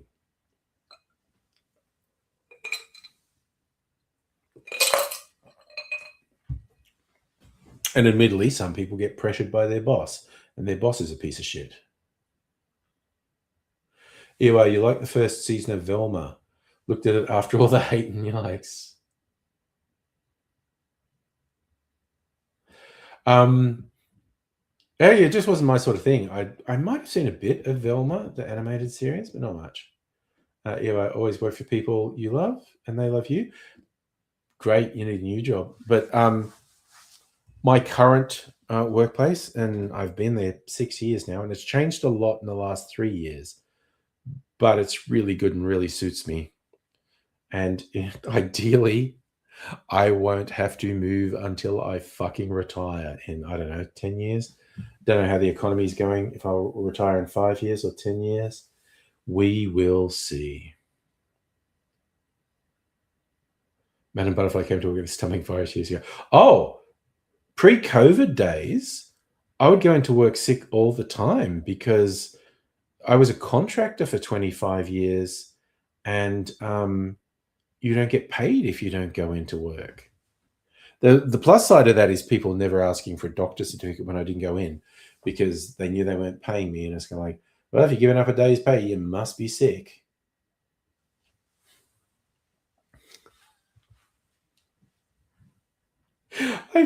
I didn't do this at work. There was one really awful place I worked at ages ago, and it's just stressful, and I had the shits with it, and I just wanted to leave, but I didn't want the drama of just saying, like, I quit and then trying to make a thing out of it, like, black. So it was a really stressful workplace, and everyone knew it was stressful, and everyone was stressed. So I faked having a heart attack. I got Mrs. Angry to send them an email saying I was in the hospital getting checked up because we think I had a heart episode. And they were like, oh my God. And then a day later, emailed them again and goes, turns out it wasn't a heart episode. It was an anxiety attack, but he needs to take time off. And I was not far off the end of a contract. So I was just like, yeah, for health reasons, I'm not coming back. But it was so much fun to make them feel bad. I was just like, I'm fucking sick of this. And I came up with the idea, and I said to Mrs. Angry, what do you reckon? I'm going to do this. And she's just like, yeah, fuck them. So what did you, and apparently some other people who did stay, but who I'd gotten on well with, they made a huge thing about it. They were like, okay, the bullshit way management's behaving is just almost killed someone. And I was just like, yeah, fuck you people. I didn't. Oh yes, no. Yeah, you don't want to fake a heart attack in person, because yes, they're going to call an ambulance or try and do chest compressions or use a defibrillator on you. So no, just like over a weekend, came up with this plan. And so Monday morning, sent this email, go, well, I think Andrew had a heart episode. And they were really panicked because people had been at them for ages about how much stress they were causing. And it's like, God damn it.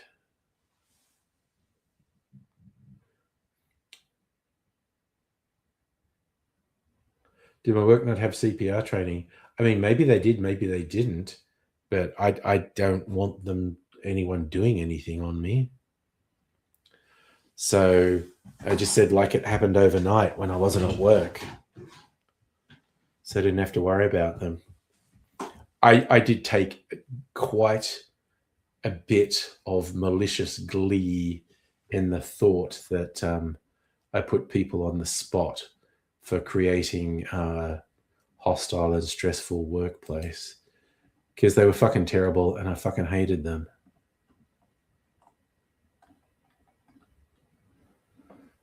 I've only had a few truly shitty workplaces. I mean, I can think of 3. 2 really bad ones, 1 pretty bad one. The rest were kind of fine. I feel if it was an anxiety attack, then he'd take a look. Yeah, but apparently when I left, because I was still in contact with a couple of people, some people really took up the crusade as just like, these middle management guys who are being complete assholes, they have to stop because they're going to end up killing someone. And I was like, yeah, fight the power.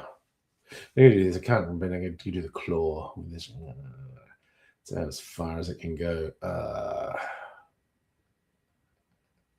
It's like the top joint is really flexible. It's like it bends about the amount that it normally does. There's no problems with that.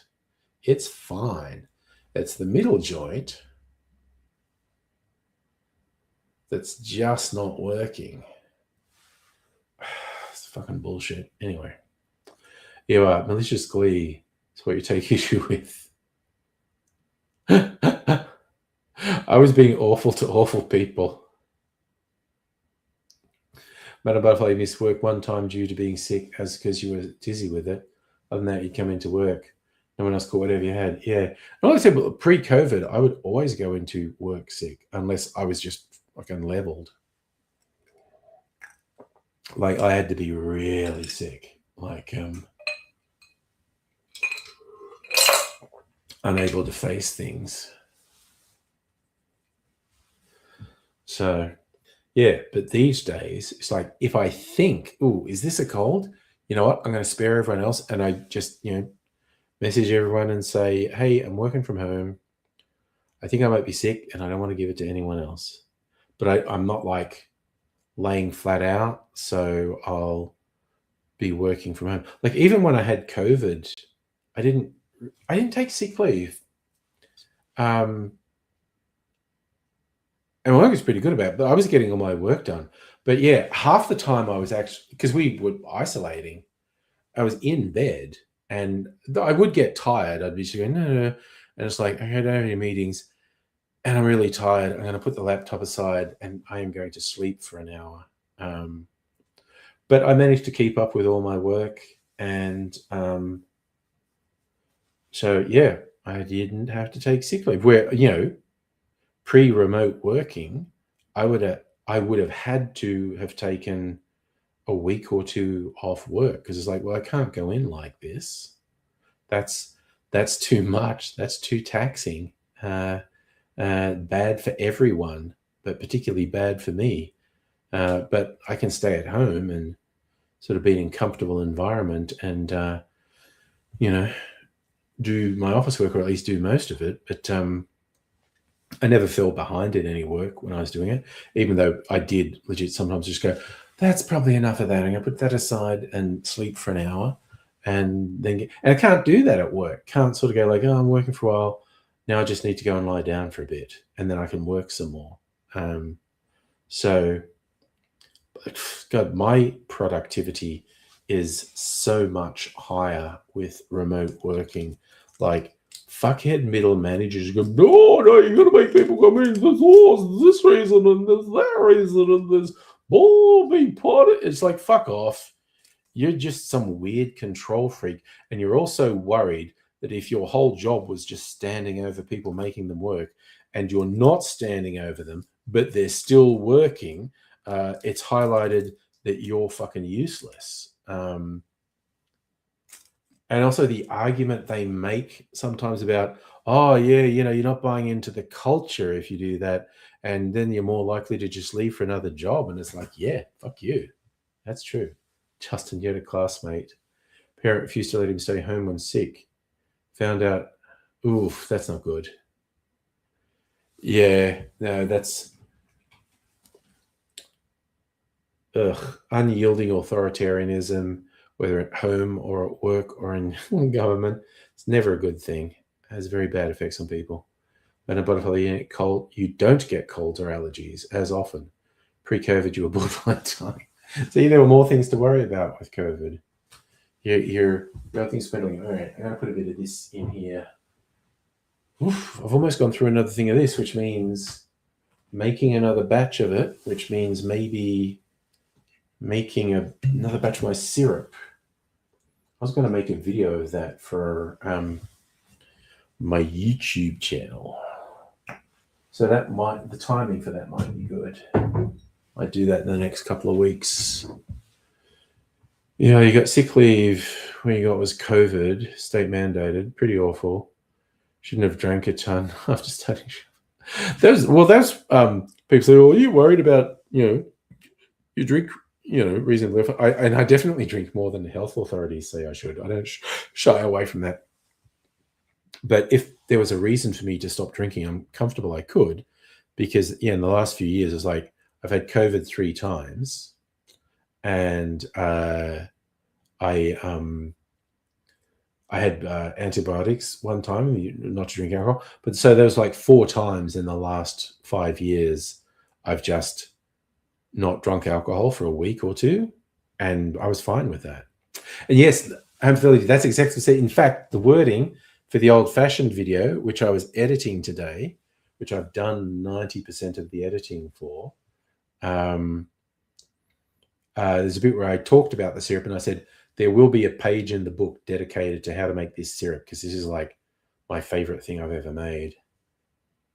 Mercenary Mage went for a run around the block. Nice. Where are you residing against Mercenary Mage? I know you've told me probably multiple times.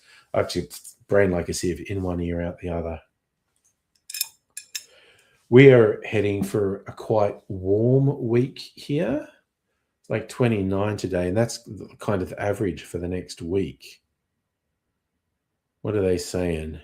Ooh, they've upped tomorrow. Oh, they've upped the next couple of days. 31 and 30. Fuck me. My car is, if I go to work tomorrow, I drive to the train station, park there, and take the train in the city. My car is going to be so fucking hot in the afternoon when I come in. So now they're saying 31 tomorrow, then 30, 27, 22 for some reason on Thursday, 29, 36 on Saturday, 31. So pretty fucking warm week. And the minimums is the big, the minimums aren't that bad. 17, 17, 15, 15, 14, 17, 20. We sometimes get these heat waves where it's over 40 every day and doesn't get much below 30 at night. That's terrible. Justin, you reckon sending sick kids to go sign of abuse? I mean, it's not good for anyone, definitely. You had a friend in high school share your lunch with while studying heavily. Oh, and the parents wouldn't let the school acknowledge it. Damn. Oh, you're in Bendigo. Okay, wow. You've been getting some friggin' hot weather. You go on my team's in Bendigo. You've been getting, is it really hot in Bendigo this week? Oh, and the fires, not the Bendigo's been on fire, but all around. Madam Before, you were just tough.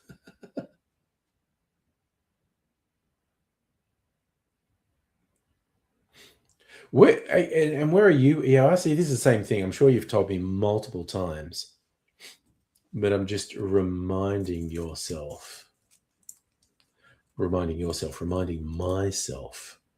of where you are.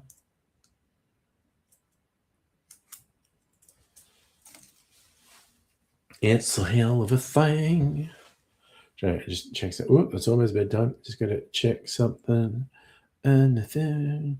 Did anyone do anything in here? No, they didn't.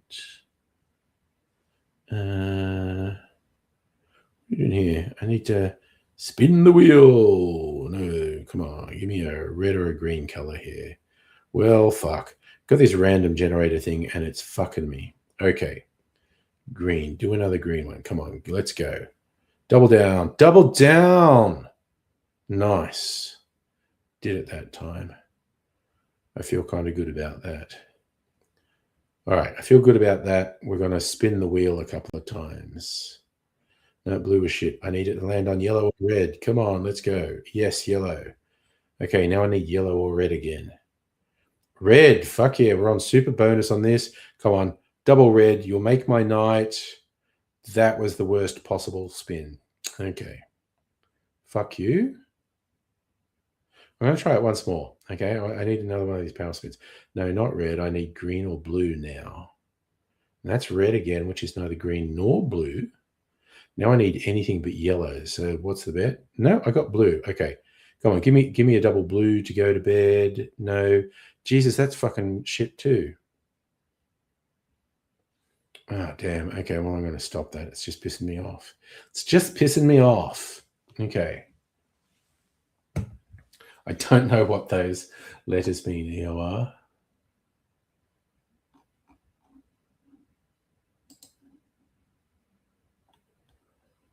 EOR's in Washington State. Okay. I would have thought it's very cold there now. Yeah, you know what? I'm going to eat my cherries. And then I'm going to go to... difference. Oh, actually, you know what? I want to eat the big one first because the small one tastes better.